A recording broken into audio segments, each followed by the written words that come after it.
Welcome everybody to a very special edition of LAB because we're here with Crispin Passmore, who's very kindly given up his time to come and talk to us about the SQE.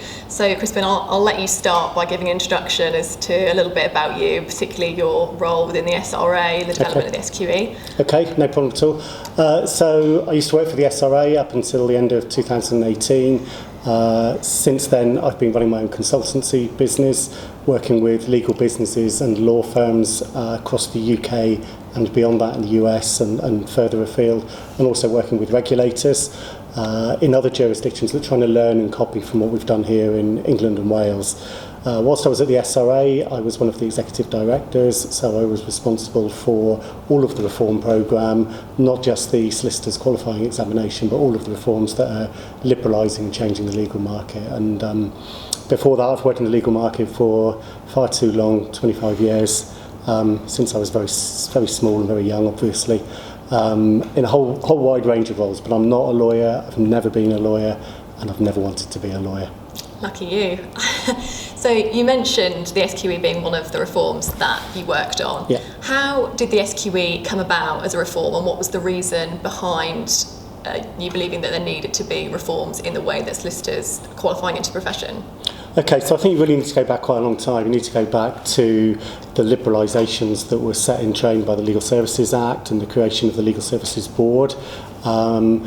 I helped set up the Legal Services Board back in 2009, and in my 5 years there as the Director of Strategy, we looked at the way the legal market was operating generally, and we were concerned about the lack of legal services that ordinary people get, not just through legal aid, but people above those rates that would struggle to afford to buy legal services from a traditional law firm, and similarly for small businesses as well.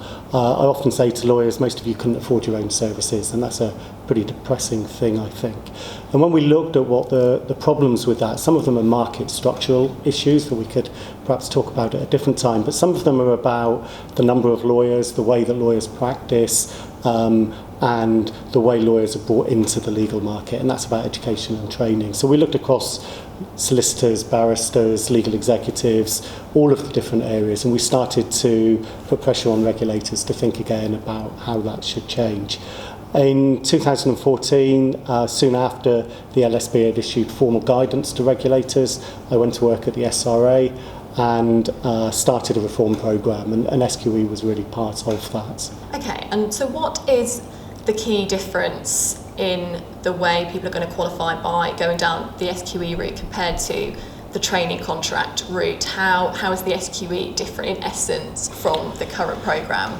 So if you look at what the problems are really with the current way, the old way, it's been in place for a long time, and it's perhaps built for a different world. It's built for a world when solicitors were white, male, often privately educated, new people within the law, and there's a sort of set of cultural preconditions to coming in to qualify as a solicitor back in those days, and the education system hasn't really changed significantly since then.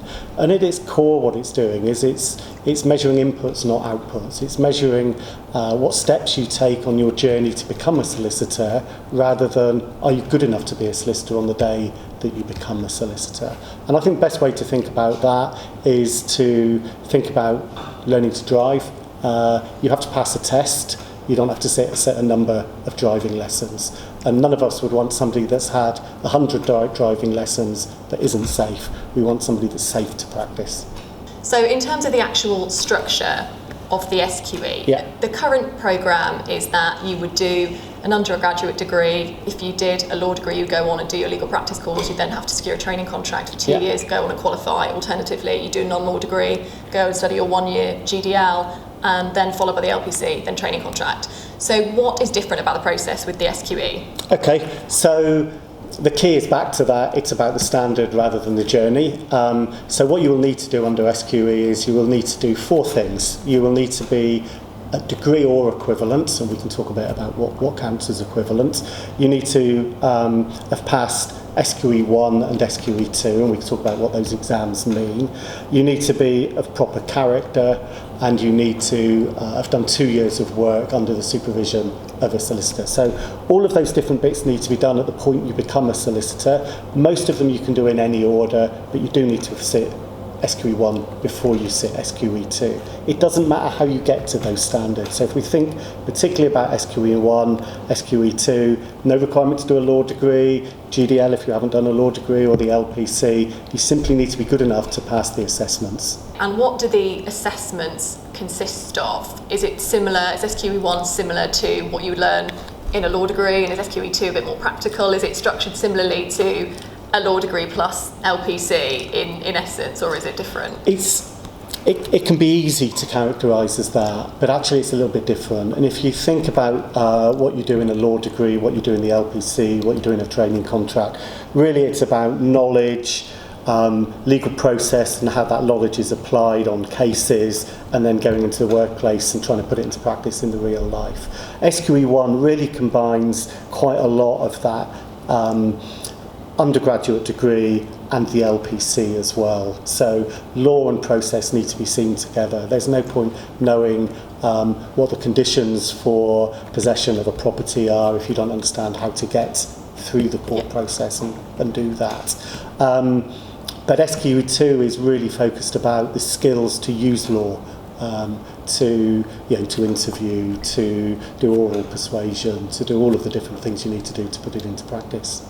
Is there going to be a specific training course that goes along with the exams, or is it a case of you take SQE1, perhaps if you've done a law degree you might be more ready to take SQE1 straight away than if you've done a non-law degree? And is it you take that and then you would have to wait until you completed your 2 years qualifying work experience to take SQE2? So I think the thing that I would say to anyone watching this is work out where you are and where you want to get to, and what areas of practice do you want to do, what sort of law firm, what sort of legal business do you want to do, and then work out the best route for you. Because the thing really with SQE is it gives proper flexibility. Earlier on you talked about the process at the moment of do law degree, do LPC, secure a training contract. Now the language there is really quite interesting because you've got freedom to do the first two, you have to secure a training contract. That's a bottleneck, and lots of the people that don't get a training contract, it's not because they're not good enough to be a solicitor. So let's take away that step of securing one, and let's make sure anybody that's good enough gets there. And that means there's lots of different ways to get there, and you can do it through law degree, you can do it through a course that I might call Son of LPC, that PPP or the University of Law are offering, but there are lots and lots of other ways to do it as well. And I think we will see those routes really open up and flourish over the next few years. And there are lots of examples of firms and businesses and legal educators thinking now about offering different routes. Yeah. So you talked about the training contract bottleneck, which is absolutely something which I struggled with when I was going through the process. The stats are ridiculous, I think, for how many people are applying for training contracts versus how many that are offered. So that definitely is a real problem. And you're talking about also putting the power kind of back with the graduate almost to take control over their career, because it's now not reliant on a firm to offer you a training contract. You can qualify as and when you feel that you've learned the necessary skills. So presently there's a bottleneck at that stage. What's going to happen with the SQE is you're then going to have a lot of qualified solicitors, potentially a lot more than there are now. So how is the job market going to change to kind of accommodate all of those newly qualified solicitors? There's no easy answer to that. There's lots of different things that play into it, I think. And the legal market has changed really pretty fundamentally. It will change much more in the years ahead. If you look at the other reforms that are being done at the same time as SQE about liberalising the legal market where solicitors can practice, all of those things happen. Perhaps once I've given a summary answer, we'll come back to some of those. But I think that we're also going into a position where you don't get a regulator trying to plan how many lawyers should be needed, and you don't get one set of the legal market, law firms, having a veto over whether or not people become a solicitor, when there's so many other ways that qualification can be of use to somebody in their career as well. And you put all those things together, And I'm confident there will be a lot more solicitors in the future, and they'll be gainfully employed.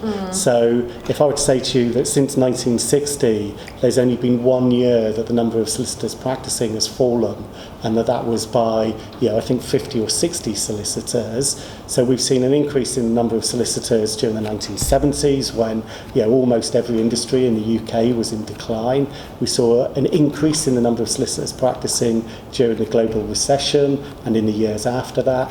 Unprecedented. The number of lawyers grows and grows and grows. And if we lift off these safety valves, it will grow more. More people good enough to be a solicitor will get to live the dream.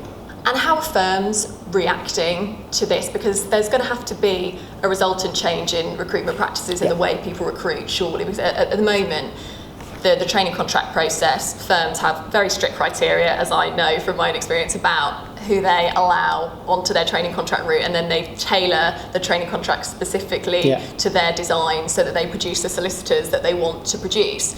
So do you think that will kind of manifest in a slightly different way? Do you think firms will still seek to hire graduates and almost tailor their qualifying work experience in a sort of training contract style way in the hope that they will then qualify there as well? I think you'll see lots of variety in that, and again go back to how a solicitor's practicing at the moment.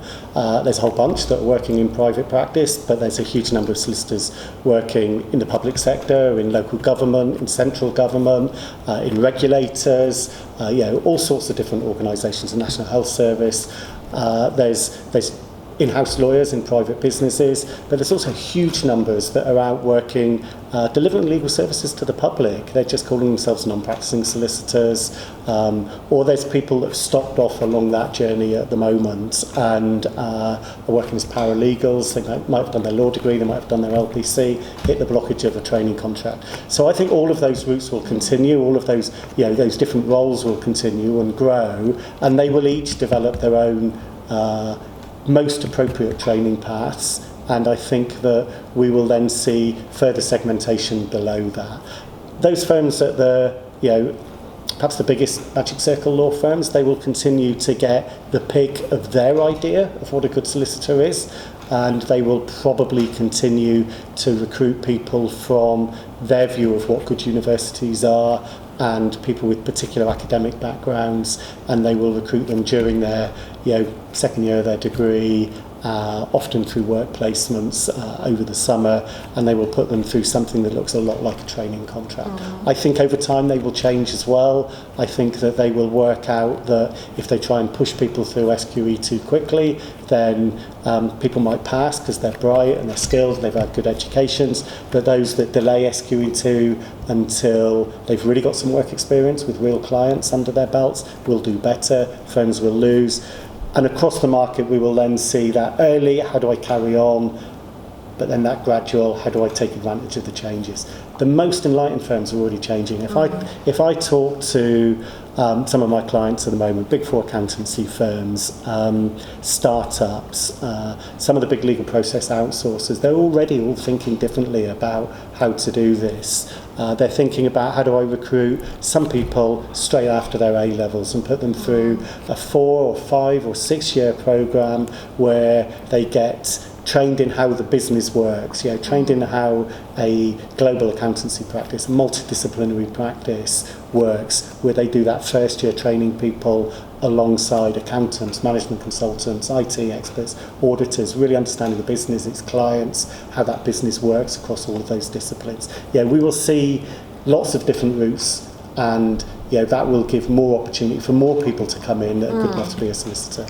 And is there going to be any kind of change in the regulation about, or any new regulation to kind of change how law firms go about recruitment practices? Because if there's a danger that law firms are going to kind of continue to apply their training contract criteria but at NQ level, then you may end up having another bottleneck at that level.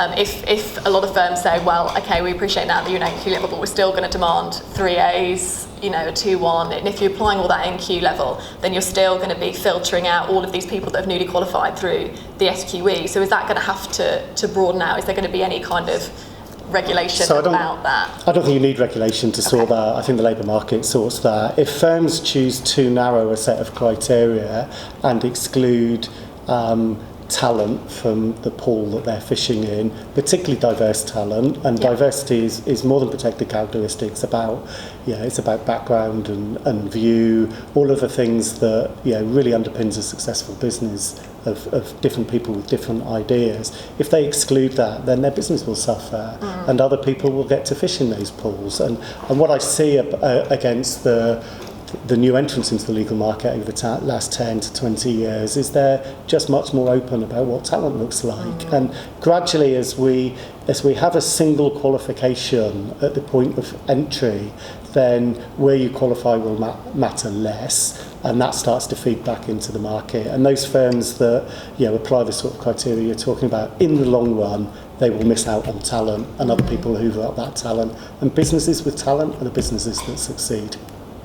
If you've got kind of these new students who are coming through, they're doing the SQE, they've passed their exams, they've done 2+ years of qualifying work experience, and they then reach a barrier because they just can't get an NQ position for whatever reason, because statistics say that there probably will still be quite a lot of people who aren't able to secure an NQ position because there are just many, many more solicitors now than, in the future under this regime than there are previously.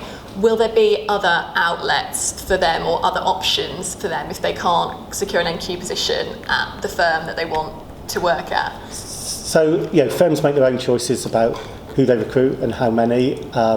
And if people want to be a solicitor, then they need to reach the standard first and foremost. And the regulator's job, my old employer's job, is to make sure that everyone that gets that title is good enough to have that title. But it's not to guarantee them a job, and it's not to restrict the number qualifying to the number that a certain cohort of employers say they need. It's to have a much more free labour market, much as the same in pretty much every other part of our economy, really.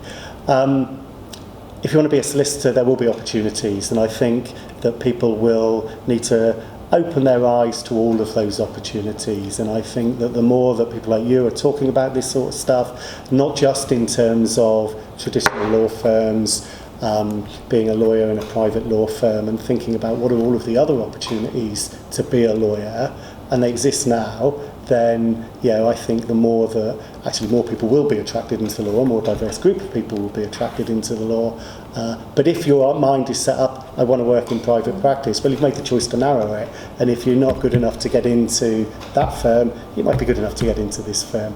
But you've got more chance if you broaden your horizons. And you talked a lot about how this is going to hopefully increase diversity and accessibility to profession, which is something that I'm really passionate about as well. One of the things which is a barrier to a lot of people to qualification is obviously cost, and the LPC is not a cheap course, neither is the conversion course.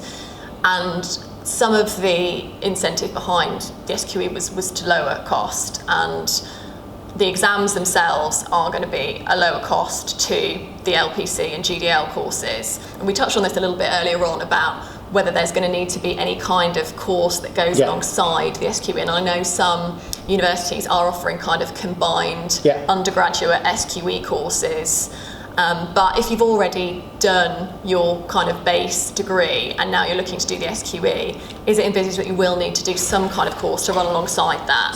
So I think it depends. I think if you've done a law degree, then you might find that preparation for SQE1 is combined. I think attracting students into the vast majority of universities to do a law degree is pretty competitive. I don't think it'll take long for us to see universities saying, not only does this degree get you a law degree, but it gets you SQE1 ready. I think we will then quickly see some that say, and we'll put you in for the exams as well, and it's included within the tuition fee that you pay. Other universities won't. They're fishing in a different market. They're trying to produce a different sort of graduate. And I think that what we will then see is the growth of quite short courses to get ready for SQE1. Some of them will be universities partnering with a private provider or offering a course over the summer after their law degree themselves. Still might be a little bit too expensive for a lot of people. But I think we will also see the growth of quite a lot of online delivery of courses that get people ready for SQE1. So I think the opportunity will be there for a lot of people where money really does matter, which is actually the vast majority of people that want to be a solicitor.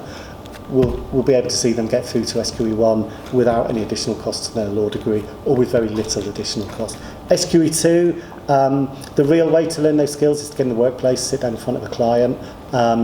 I think, to me, that's really what the 2 years is about. It's about forcing people to learn in that environment, or giving them the opportunity to learn in that environment. There isn't a shortcut by intensive preparation and training courses. You've still got to do the 2 years, so you might as well delay the SQT until you're really ready and embedded in it.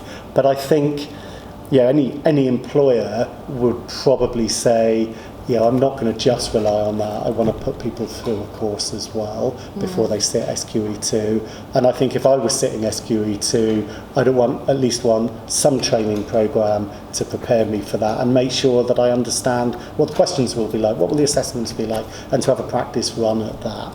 I think that when you add up the costs of SQE1 and 2 and the training course that people will choose, it will be possible. And I'm, call me back if this doesn't turn out to be true and hold me to account.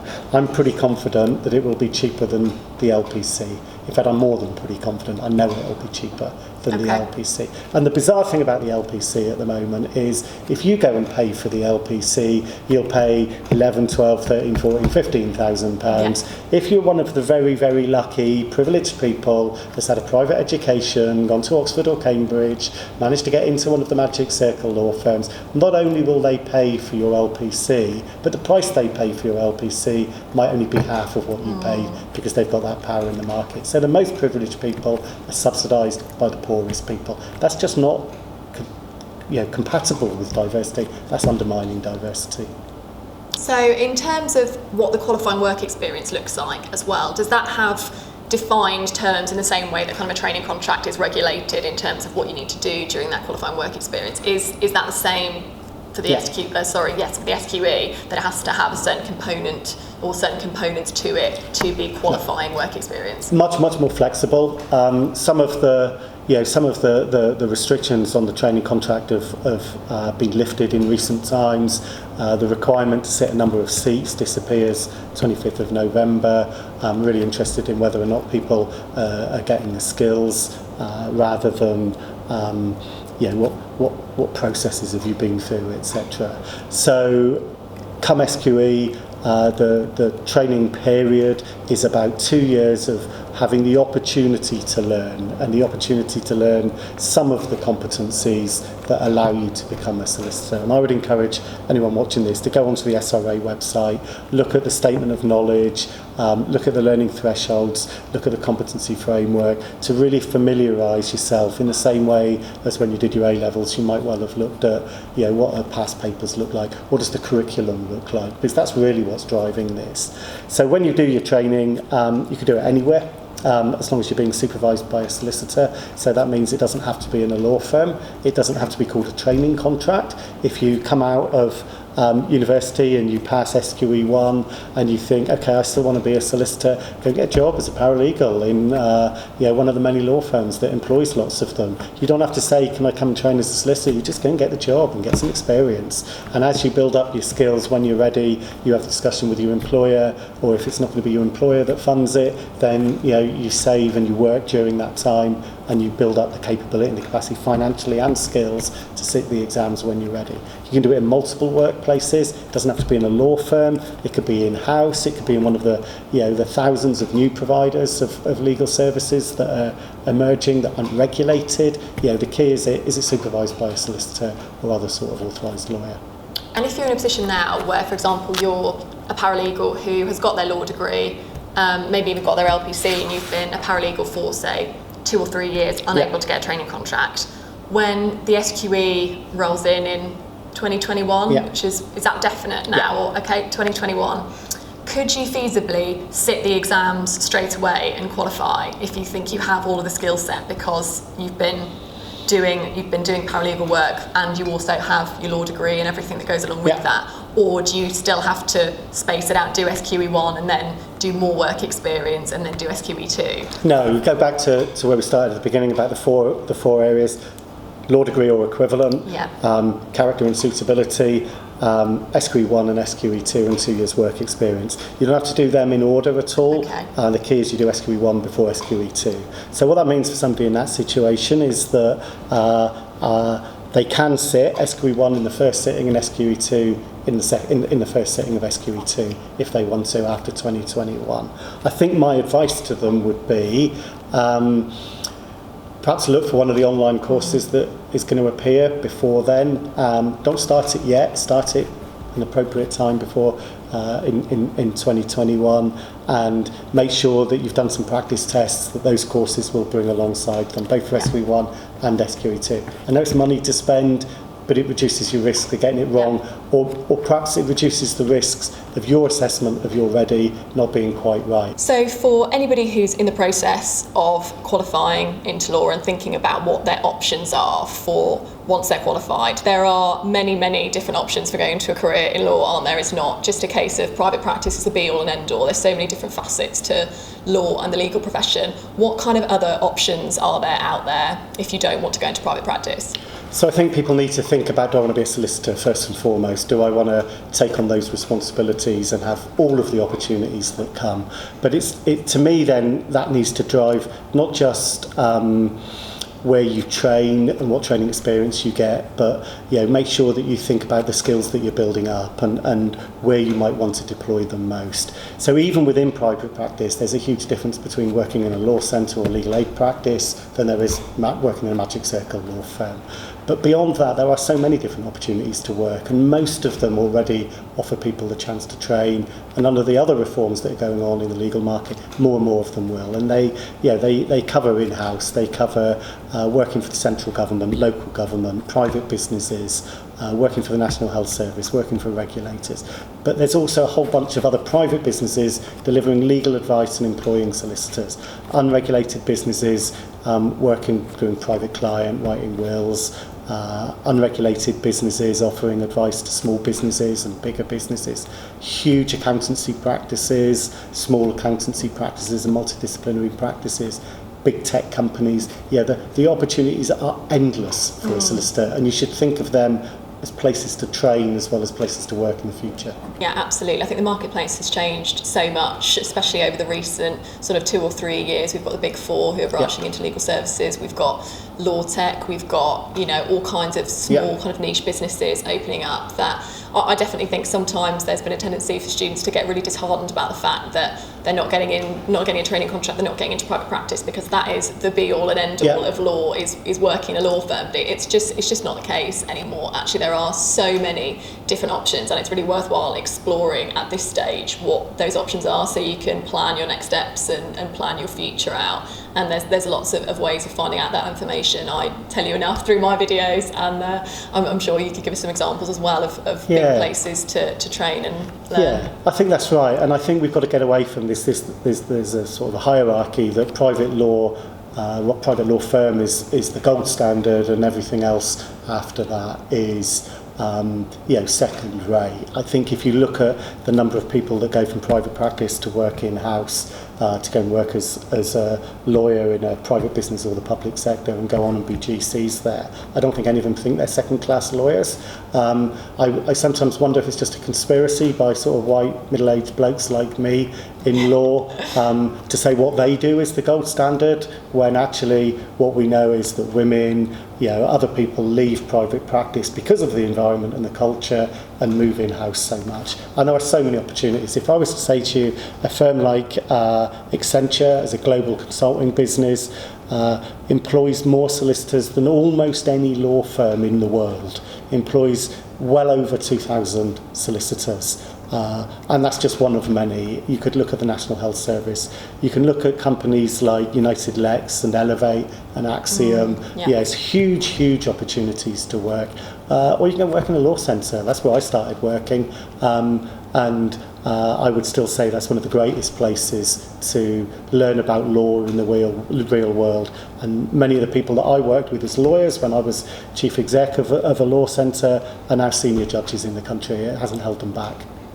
Brilliant. And in terms of the progress with the SQE, we know it's definitely coming in, and we know it's definitely coming in 2021 now. Where's the best place to keep up to date with kind of the updates in progression as to what's happening with the SQE? Well, your video blogging is obviously the best place to keep up to it. Come again. But I think you can also look on the SRA website. Okay. You can look on the Careers in Law, I think it is, on Facebook. You can look at some of the SQE stuff on LinkedIn that the SRA has put in place. But I would say, yeah, the solid starting point is the toolkit that is on the SRA website. I'm sure you can put that onto the bottom of the screen. Yeah, I will. I'll link it in the description, and I'll obviously keep you up to date with everything that goes on, as I usually check in anytime something new and exciting happens, and we'll hopefully keep interviewing people as and when new developments come in to try and keep you up to date with what's going on. Crispin, thank you so much for your time. That's been so helpful, and I really appreciate it. And you never know, you might be back again I'd love when to the come next back. development comes in. I'd love to come back and talk not just about education, but all of the ways the legal market is changing, because that's what I've spent the last 20 years trying to make happen. My website has lots of blogs on it. I'm sure you can put details of that on the website as well, yeah, of course, including on SQE and the changing legal market, and occasional things that are just fun things for me to talk about. Brilliant. Well, yeah, Thank you much for the invitation. We'd love to have you back. Thank you very much for watching, Thank you. I will keep you up to date with all the new developments. See you later. Bye bye. Cheers. Bye all.